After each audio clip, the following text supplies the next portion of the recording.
What if the secret to a gorgeous garden wasn't working harder, it was actually doing less?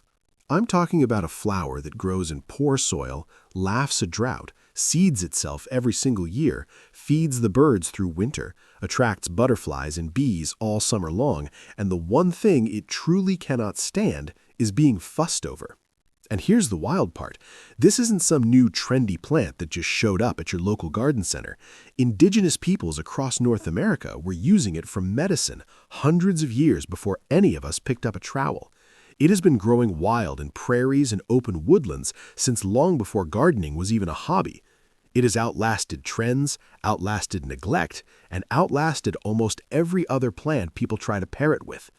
Today, we are going to talk about why this one perennial has quietly become the most beloved plant in the gardens of people who don't have time, or honestly just don't want, to spend every weekend on their knees in the dirt. Welcome back to Seed to Harvest. If you are new here, this is the place where we talk about growing real things the real way. No fluff, no overcomplicated advice, just honest gardening that actually works. So glad you were here. And before we dive in, if you have not subscribed yet, go ahead and hit that button right now. We drop new videos every week, and trust me, you do not want to miss what is coming up next. Also, if you have ever grown this plant before, drop it in the comments right now. I want to know if you already know what I'm about to reveal or if this is going to be a surprise. All right, let's get into it. All right, so what is this plant? It's the coneflower, Echinacea. And if you just thought, oh, I know that one, stay with me because I promise there is more to this flower than most people realize. The name Echinacea actually comes from the Greek word echinos, which means hedgehog. And the moment you see one up close, you completely understand why. That center cone, the spiky, dome-shaped heart of the flower, looks exactly like a little hedgehog curled up in the middle of the petals. It is one of those names that just makes sense. But the real story starts long before any botanist gave it a Latin name. Indigenous peoples across North America had already been working with this plant for centuries. The Kiowa used it for coughs and sore throats. The Cheyenne used it for sore throats too. The Pawnee turned to it for headaches. The Lakota used it as a pain remedy. Different nations, different regions, different uses, but they all kept coming back to the same plant. That tells you something. When a plant earns that kind of trust across that many communities over that many generations, it is not by accident. And then European explorers arrived, saw it growing in the forests of southeastern North America, and brought it back to the attention of the wider world. By the 1700s, botanists were formally documenting it. Early seed catalogs were describing it as peculiar plants with long-lasting flowers, greatly admired and very attractive. That was their way of saying what lazy gardeners today already know. This thing just keeps going, and it looks incredible while doing it. It is a truly American plant, born here, shaped here, trusted here for hundreds of years, and somehow it is still one of the most underappreciated flowers you can put in your garden. That changes today. So let's get into the real reason you are here. Because the history is fascinating, but what lazy gardeners actually care about is this: will it survive me? And the honest answer is yes, almost certainly yes. Let me walk you through exactly why. The first thing you need to understand about coneflower is that it genuinely thrives on neglect. Not tolerates it, thrives on it. This is a plant that evolved in open prairies and wild meadows where nobody was watering it, nobody was feeding it, and nobody was protecting it from the elements. So when you plant it in your garden and forget about it for a week, it does not sulk. It does not wilt dramatically to guilt you into paying attention. It just keeps growing. The stems are naturally strong and sturdy, so you will never need to stake it. No bamboo poles, no garden twine, no propping it up after a storm. It holds itself upright all season long without any help from you. And the soil situation is where it really starts to get interesting. Most flowers want rich, well-amended, perfectly drained soil. Coneflower looks at poor soil and shrugs. Now, give it decent conditions and it will reward you generously, but the point is, it will not punish you for imperfect ground. For a lot of us, that alone is a deal breaker with other plants. Then there's the drought tolerance, and this one is a big deal. Once coneflower is established, and that really just means getting through its first growing season, it becomes remarkably self-sufficient with water. You step in during long dry spells, but routine watering, you can let that go. It has a deep taproot that goes looking for moisture on its own. The plant is doing the work, so you do not have to. Now here's the part that honestly feels a little like magic. Coneflower self-seeds, meaning once you plant it, it quietly drops seeds at the end of the season, and the following year you get more plants. Not just one or two. Over time, a single coneflower can become a whole colony. You planted it once, you paid for it once, and every year it just multiplies and fills in more space with no intervention from you whatsoever. And it does this for a long time. With even basic care, a healthy patch of coneflower can last a decade or more. Think about that. One planting decision today, and you could still be enjoying those flowers 10 years from now. The blooming season is also something worth talking about, because a lot of perennials give you a few weeks of flowers and then they are done. Coneflower starts blooming in midsummer and keeps going sporadically all the way until frost. That is months of color from a plant that is essentially running on autopilot by that point in the season. And the last thing I'll say here, because this one catches people off guard, coneflower is deer resistant. If you've ever planted something beautiful only to walk outside and find it completely eaten down to the stem, you know exactly how much that matters. Deer tend to leave coneflower alone, which means you get to actually enjoy what you planted. So, to put it plainly, poor soil, drought, no staking, self-seeding, long bloom time, deer-resistant, and it comes back stronger every year, that is not a flower, that is a gift. Okay, so here's something that does not get talked about enough when people recommend coneflower.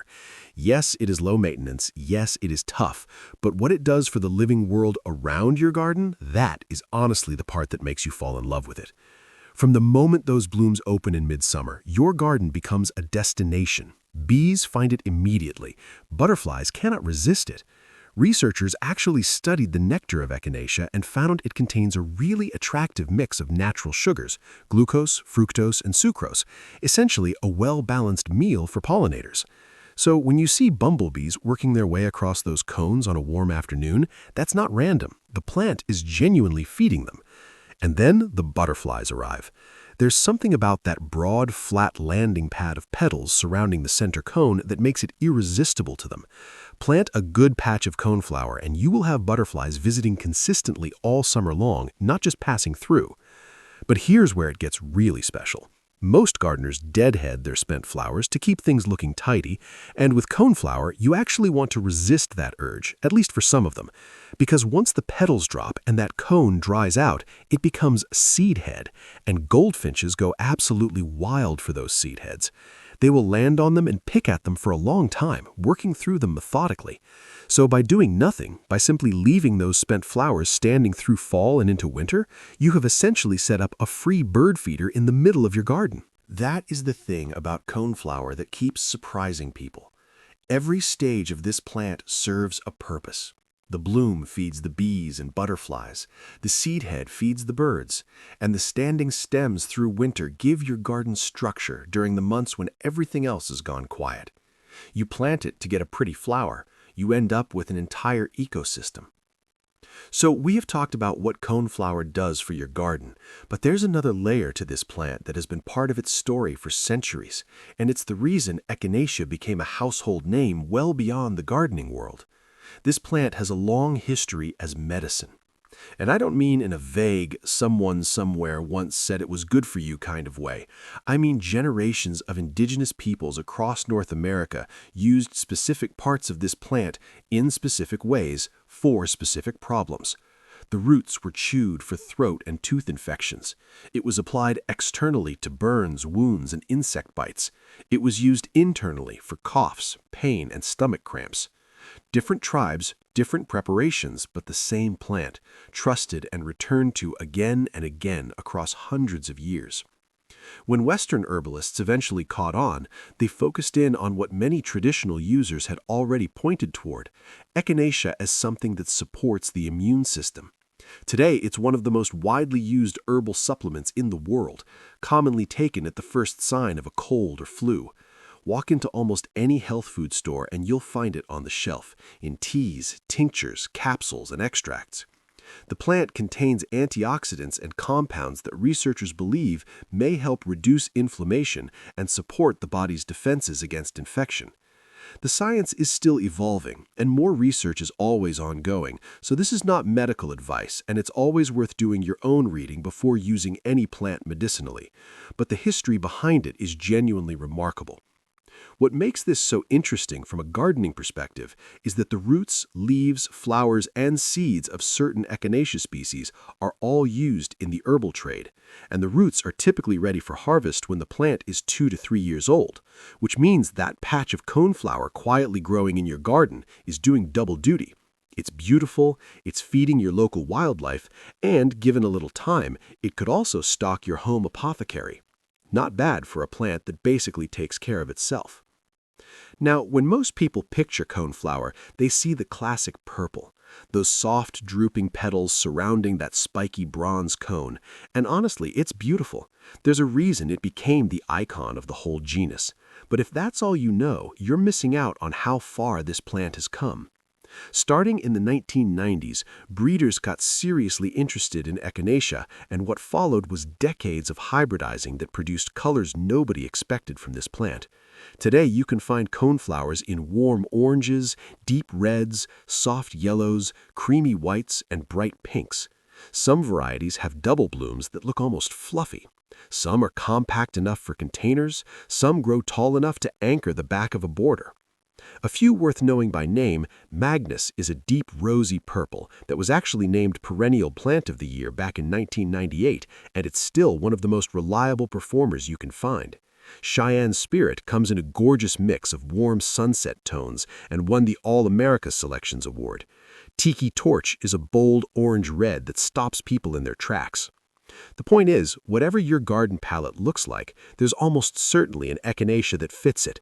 This is not a one-note plant anymore. It grew up. All right, let's talk practicalities, because everything we have covered so far sounds great, but you still need to get it in the ground first. And the good news is that this part is just as simple as everything else about this plant. Sun is the one thing coneflower genuinely needs. Give it at least 5 to 6 hours of direct sunlight a day, and it will reward you with months of blooms. It can handle a little partial shade, but the more sun it gets, the better it performs. So do not tuck it away in a dim corner and wonder why it is not thriving. Find it a bright spot and let it do what it does. Soil does not need to be perfect. We already covered that, but there is one thing worth knowing. Avoid overly rich, heavily fertilized ground. This sounds counterintuitive, but coneflower actually produces stronger stems and more flowers in lean to average soil. Too much nitrogen and you end up with a tall, floppy plant that flops around and blooms less. So resist the urge to pile on the compost and amendments. This is one of those rare plants where doing less from the very start gives you better results. Planting time gives you 2 good windows. Spring, after your last frost date is passed, is the most common, but early fall works beautifully too, giving the roots time to establish before winter so the plant comes back stronger in its first full growing season. Watering in year 1 is where you do need to show up consistently. While the roots are getting established, keep the soil reasonably moist. Not waterlogged, coneflower does not like wet feet, but don't let it dry out completely either. Think of this as the one season where the plant is counting on you. After that, it largely takes care of itself, and you only need to step in during genuinely long dry spells. Deadheading is genuinely optional. If you want to extend the blooming season, cut spent flowers back to a leaf near a new bud and the plant will push out more blooms. But if you'd rather leave them alone, and honestly, for the birds, you should leave at least some of them alone, that's perfectly fine too. The plant will self-seed, you'll get new plants next year, and the goldfinches will thank you all winter long. Every 3 to 4 years, if your clump starts looking crowded or the center starts dying back, you can divide it in early spring or fall. Dig it up, split it into sections, replant them, and suddenly one plant becomes 3 or 4. Free plants every time. And if you never divide it at all, it'll still keep going. It just appreciates the occasional reset. That is genuinely everything this plant asks of you. A sunny spot, average soil, consistent water for one season, and then the freedom to grow on its own terms. Everything else is just a bonus. So, let's bring this all together. You now know that coneflower is not just a pretty face in the garden. It's a plant with hundreds of years of history behind it, trusted by indigenous peoples across North America long before modern gardening was even a concept. It grows in poor soil. It handles drought once it finds its footing. It seeds itself and multiplies year after year without you lifting a finger. It blooms for months. It feeds the bees and butterflies all summer, then hands the baton to the goldfinches in winter. It's been used as medicine for generations, and it comes in more colors today than most people realize. All of that from a plant that genuinely prefers you leave it alone. I think what I love most about coneflower is what it represents. Because a lot of people come to gardening feeling like they have to earn it, like you need the right soil, the right tools, the right amount of free time on weekends. And coneflower is basically nature's way of saying that's not true. You can start with one plant in imperfect conditions, with a busy life and not enough hours in the day, and this flower will meet you exactly where you are.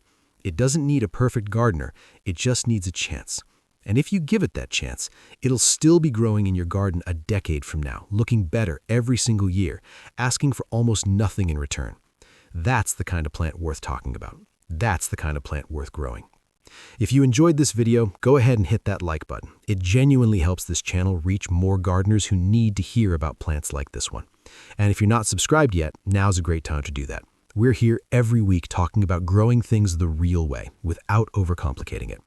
I would love to know, are you already growing coneflower, or is this the video that finally convinced you to try it? Drop it in the comments below.